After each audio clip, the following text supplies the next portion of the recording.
Hi, welcome to the Augmentation of Man with Kent and Renee Miller. And we have a short clip today, but it's relevant to what's happening. So we're back at talking about truth. I have to say that our guides, the ancients, have spent a lot of time teaching about truth and how to decipher truth. Well, evidently it's important to them. It's a very important topic. In universal society. And with these events that are going on today, we can really see why they spent so much time discussing this topic with us. I like the first thing, that lies become truth and truth become lies. And that's kind of where we're at right now. And we've been watching a lot of different media sources, gathering our information, trying to do our research, and then going to our guides to ask for clarity. Well, and there is a lot of misperception out there. There's an old phrase, you tell a lie long enough and as many times as you can, pretty soon people will believe it to be truth. Yeah. And there's a lot of agendas going on right now. So the question is, with everything that's going on, truth is in the now, it's not in the future. And how do we explain that? So even when we get predictions, they will give us prognostications, predictions about future events. Those are based on current energy pathways and probability and statistics. Well, they're projecting a future event based on current pathway and the way the energy is going at the current moment. We do have the ability to change that. Okay, with truth is what, and I've said this before, the actual truth of an event is when the event happens. And the holder of the event has the truth. And so you say, well, look at the conflicting information that's coming out now. I mean, 18 months, we're going to be in shutdown. We're going to be shut down till the end of April. We're going to be shut down till June. That's just one very small aspect of this whole thing. And people are saying, well, what is the truth here? Now they're saying you can reacquire the COVID-19 even after you've had it once. But first time we heard it is you're immune once you've had it. So truth is very hard to obtain right now until you get all your facts and you see what happens with these facts. That's when the real truth comes out. So truth evolves as we are collecting our information and our data and doing our research. So what we understand today is only based on the information that we are holding at the current moment. Mm-hmm. And as we continue to gather our facts, or, sometimes we don't even know it's facts at the moment. Yeah. But as we continue to gather information, we are adding to our understanding, and then the truth evolves. Well, the truth is kind of a map of what's behind us, a map of the past. So in order, a lot of times, to obtain the real truth, you have to actually go through the event, which can be very painful. Go through the coronavirus and see if you are able to redevelop it a second time after you've gone through the first time. Now there's many subtitles to this, but we won't know what really happens till this whole thing plays out to the end. And there's a lot of studies going on right now to try and figure out what is going on with this particular virus, because it acts in ways that are very different than how we have witnessed viruses to act in the past. Yeah, once you take the the SARS virus, what was that, 2000 and whatever, 11 or 2013. Yeah, I don't remember the you exact take that, date. and then you take what's happened to China the last couple of months, what's happened to Italy. So you're trying to put together all these different data from the past to predict the future. And the predictions are only what could be. It's only a single path. There are many paths to predictions. Yes, and so oftentimes what we're doing is we're taking our experiences from the past and using that to predict the future truth that is evolving out of the current event. And so as far as this current coronavirus event, do the experiences, what we have witnessed in previous similar viral outbreaks, do they apply to this particular one? And if they don't, why not? Why is this one acting and behaving so differently in many ways to other SARS and coronaviruses of the past? Yeah, when you try to look at that, truth has a fleeting event, and it has a fleeting value at this particular time. So as time continues and passes, the value of the truth changes with each moment. And that I know that's hard to figure out, but it changes with the data. As you get more and more data, then your truth, which you had this morning, may change by this afternoon. Now, keep in mind that truth is based on our perception. This is huge. This is based on, our perception is based on our environmental background. What does that mean? Yeah, and look what they're using. What does that mean? If you environmental background. Right, your environmental background, if you had medical issues in the past, and you might still be dealing with it, or you might not, but your past medical conditions could have affected your immune system, where you feel good now, but your immune system is depressed.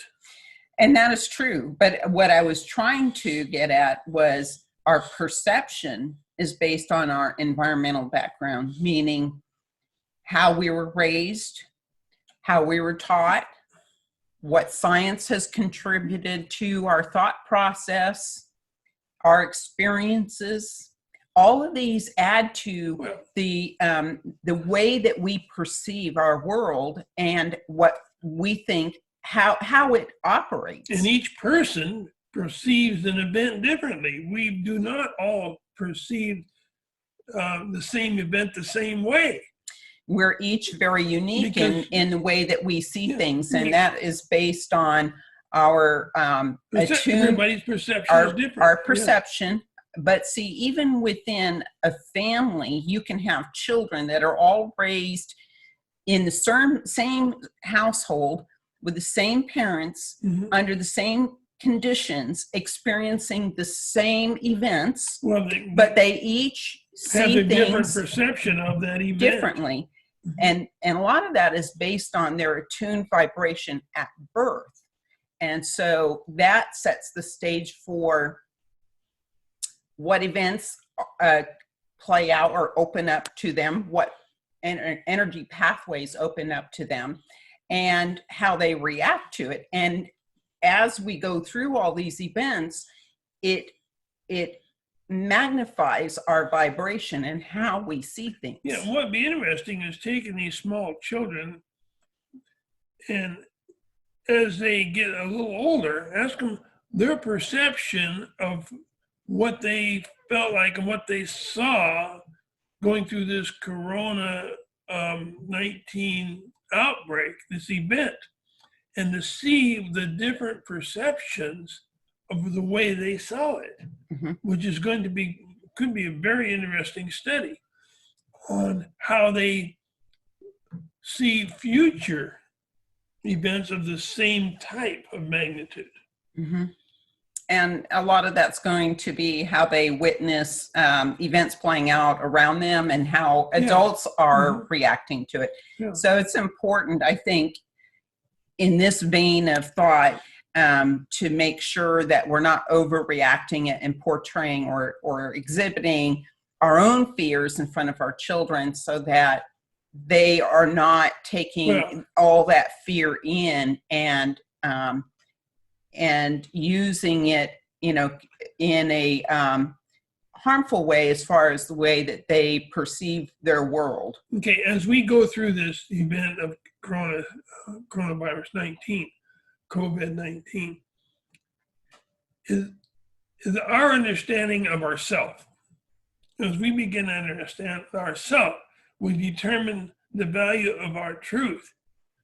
As we begin to understand ourselves, how will our children look at us, whether they're real young or middle in their 20s or teens or 30s, how they look at us is going to determine their value of us. It's not going to be the same.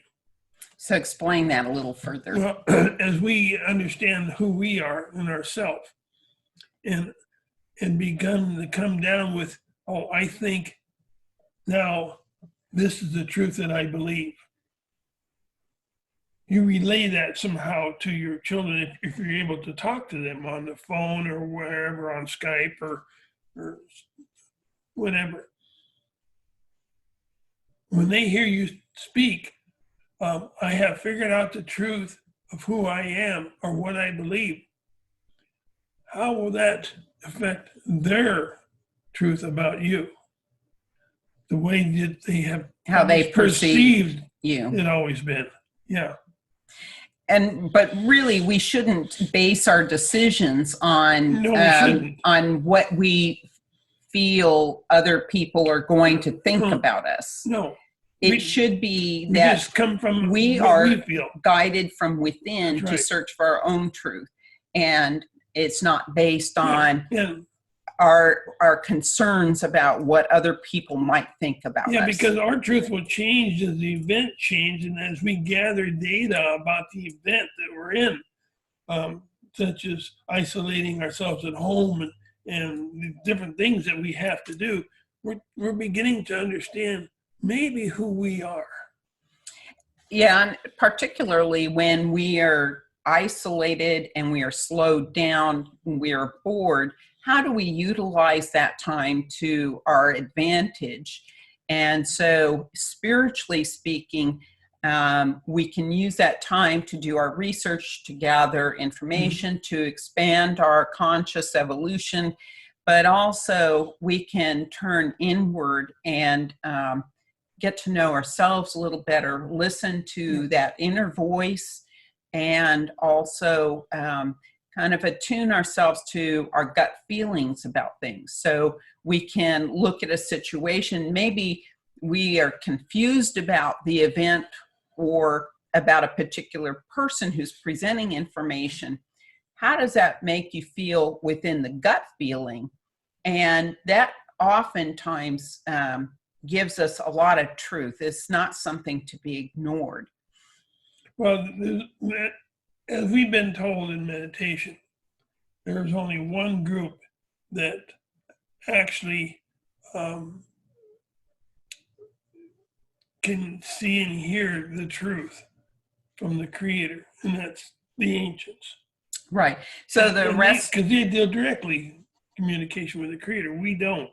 Yes. The rest of the universe also has varying degrees of perception and how they view truth. Mm-hmm. Although humans are really at the bottom of that scale of truth seekers. That's why we're so confused today. That's why there's so many misperceptions, and it's very hard to find the truth in today's environment. You have, as you've heard us say this before, you have to do your own research and narrow down what you think possibly the truth is. You do a lot of research, and a lot of it's conflicting. with what's going on. Yeah. But you have to determine yourself how you feel about what this person's saying or what that person is saying, and whether they're being truthful or not being truthful. Because you can't back away from misunderstanding. The world inoculates us to misunderstanding. You back away from that, get in your own mind and your own research, and look at the things that are logical, not absurd. Right. And so when we're talking about finding truth, and in this particular event, we're using the coronavirus event as an example of how to find truth. You want to research who it is that is giving you the information, what is their background, Why are they giving you that information? what affiliations that they have, but also when we see something that is really absurd, to call it as such. We need to be able to find the logical connections, to be able to connect the dots so that we form a larger picture of one thing that supports another, or one claim, one piece of information that also supports other pieces of information, so that we can form a logical parameter of connecting dots to see that bigger picture of what is happening now. Yeah, and you've heard the old term, you are about those that surround you. In other words, all your friends, you become what they want you to be. And you see that in many, many generations of people who surround themselves with people, criminal types or not criminal types. They become whatever they're surrounded by. So you have to face who you are and why you're here. And you have to face it straight out and call it for what it is. Okay, you have to stand up for who you are, why you're here, and say, okay, this is what I think. And if somebody can show you something in absolute that you're wrong in this particular aspect of what you believe, well, listen to them. You don't have to totally believe it, but listen to them. The more information you take in, the more understanding you will obtain, and the more of the self you will understand. One other thing I want to add is social discourse. And in today's environment, free speech is really being shut down to a large degree. And we're very polarized. We don't want to listen to other people. And that does not serve our expanding consciousness. So as we are finding our truths, it does help to be able to have a circle of friends and acquaintances whom you keep in contact with on the phone or on the computers.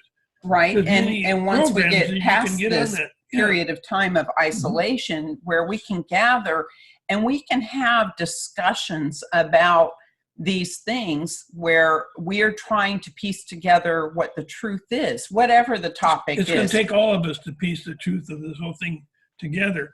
I mean, you go back to 1917, 18, the Spanish flu. See how long that lasted. What was the truth of that? We can get the truth of that now, the truth of the past. And we can say, okay, can we apply this possibly to what's happening now? Mm-hmm.